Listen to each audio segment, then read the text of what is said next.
പരിസ്ഥിതി ദിനത്തിൽ ദക്ഷിണ റെയിൽവേ പാലക്കാട് ഡിവിഷൻ ഭിന്നശേഷി കുട്ടികൾക്കായി നടത്തിയ ചിത്രരചനാ മത്സരം ശ്രദ്ധേയമായി.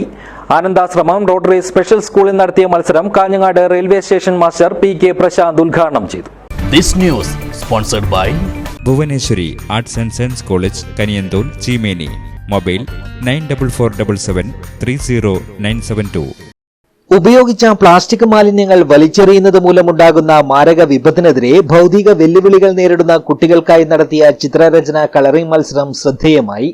ദക്ഷിണ റെയിൽവേ പാലക്കാട് ഡിവിഷന്റെ നേതൃത്വത്തിൽ ആനന്ദാശ്രമം റോട്ടറി സ്പെഷ്യൽ സ്കൂളിൽ നടത്തിയ ചിത്രരചനാ മത്സരമാണ് വൈവിധ്യം കൊണ്ട് വേറിട്ട് നിന്നത്.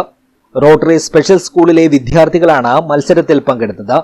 Kanhangad railway station master PK. Prashanth ചിത്രരചനാ മത്സരം ഉദ്ഘാടനം ചെയ്തു. ദക്ഷിണ റെയിൽവേയുടെ ആഭിമുഖ്യത്തിൽ പാലക്കാട് ഡിവിഷന്റെ കീഴിലാണ് നമ്മുടെ കാഞ്ഞങ്ങാട് റെയിൽവേ സ്റ്റേഷനൊക്കെ വരുന്നത്. അപ്പോൾ ലോക പരിസ്ഥിതി ദിനം ആചരിക്കുന്നതിൻ്റെ പ്രധാനപ്പെട്ട കാര്യം എന്ന് പറഞ്ഞാൽ നമ്മുടെ പ്രകൃതിയുടെ സംരക്ഷണമാണ്. അപ്പോൾ അത് ജനങ്ങളുടെ മനസ്സിലേക്ക് എത്തിക്കാൻ വേണ്ടിയിട്ട്, നമ്മുടെ സ്കൂൾ കുട്ടികളുടെ മനസ്സിലേക്ക് എത്തിക്കാൻ വേണ്ടി റെയിൽവേ ആരംഭിച്ച ഒരു പ്രൊജക്റ്റാണിത്.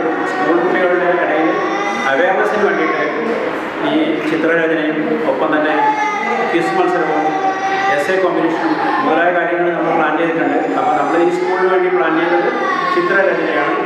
എല്ലാവരും ഈ പ്രകൃതി സംരക്ഷണവുമായി ബന്ധപ്പെട്ട് പ്ലാസ്റ്റിക് വിരുദ്ധ നിലപാട്, ഈ തീമാണ് നമ്മളിന്ന് ഈ ചിത്രരചനയ്ക്ക് ഉപയോഗിക്കുന്നത്. Railway passengers association president T Muhammad Aslam അധ്യക്ഷനായി. കളറിംഗ് മത്സരത്തിൽ സിജാദ് അഹമ്മദ്, ചിത്രരചനാ മത്സരത്തിൽ ഫാത്തിമത്ത് സുഹൈർ എന്നിവർ ഒന്നാം സ്ഥാനത്തെത്തി. കളറിംഗിൽ ബാലകൃഷ്ണൻ, അനിൽരാജ് എന്നിവർ 2-3 സ്ഥാനങ്ങൾ കരസ്ഥമാക്കി. ചിത്രരചനയിൽ കൃഷ്ണപ്രിയ, മുഹമ്മദ് മുനവിർ എന്നിവർക്കാണ് 2-3 സ്ഥാനങ്ങൾ ലഭിച്ചത്. വിജയികൾക്ക് സ്റ്റേഷൻ മാസ്റ്റർ പി.കെ. പ്രശാന്ത് റെയിൽവേയുടെ സർട്ടിഫിക്കറ്റുകൾ വിതരണം ചെയ്തു. Rotary school principal Beena Sugu സ്വാഗതവും സ്കൂൾ സ്റ്റാഫ് സെക്രട്ടറി പ്രീതി നന്ദിയും പറഞ്ഞു. News bureau, Kanhangad.